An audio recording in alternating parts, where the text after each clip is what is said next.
Picture the American Great Plains in the early 1800s.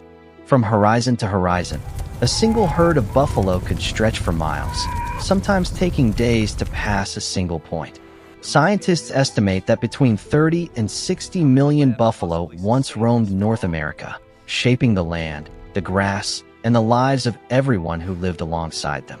By 1889, fewer than 1,000 remained.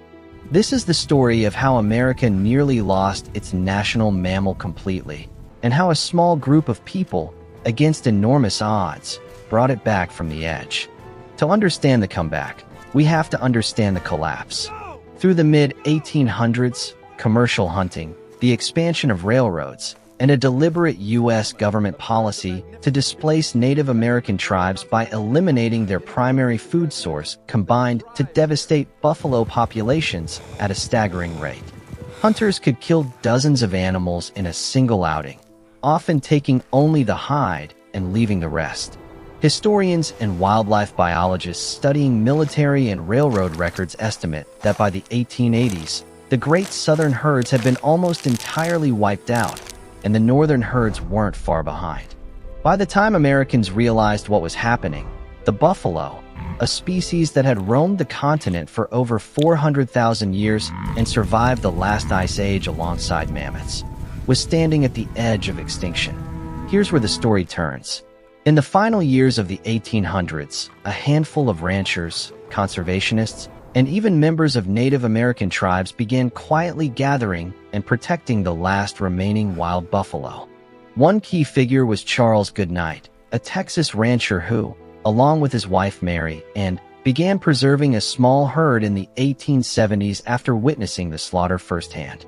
Around the same time, Samuel Walking Coyote, a member of the Penn Deorale tribe in Montana, captured several buffalo calves and began raising them, a herd that would later become foundational to the species' recovery in the region. In 1905, conservationist William Hornaday helped found the American Bison Society, working directly with President Theodore Roosevelt, an avid conservationist himself. Together, they helped establish protected herds in places like the Wichita Mountains in Oklahoma and the National Bison Range in Montana, created specifically to give the species a fighting chance. What makes this recovery remarkable from a biological standpoint is just how narrow the bottleneck was. With fewer than 1,000 animals remaining, and the recovering population largely descending from a handful of small isolated herds, geneticists studying bison DNA today can still detect the genetic fingerprint of that near-extinction event. Yet buffalo turned out to be surprisingly resilient breeders. Females can begin reproducing around age 2, and a healthy population can grow relatively quickly under protection. Combined with careful management, moving animals between herds to maintain genetic diversity, something wildlife biologists still monitor closely today, the population began a slow, steady climb. By the 1930s, thanks to protected federal lands and private conservation herds, the total population had climbed back into the thousands.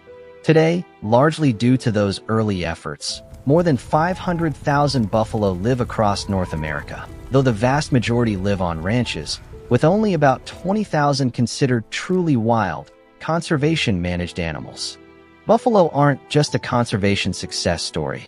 They're what ecologists call a keystone species. Their grazing patterns shape prairie grass growth. Their wallowing behavior creates small depressions that collect rainwater and support unique plant life, and their presence supports dozens of other species, from prairie dogs to grassland birds. In 2016, recognizing both the ecological and cultural significance of the species, Congress and President Obama officially designated the American bison as the national mammal of the United States, joining the bald eagle as a defining symbol of the country. The buffalo story isn't just about one animal. It's proof that even when a species is pushed to the very edge, down to less than 0.1% of its original population, recovery is possible with enough determination, science, and time. Today, when you see buffalo grazing in Yellowstone, in the Black Hills, or on the open plains of Oklahoma, you're looking at descendants of a handful of survivors, and the legacy of ordinary people who refused to let America's national mammal disappear. It's one of the greatest conservation comebacks in American history, and it almost didn't happen at all.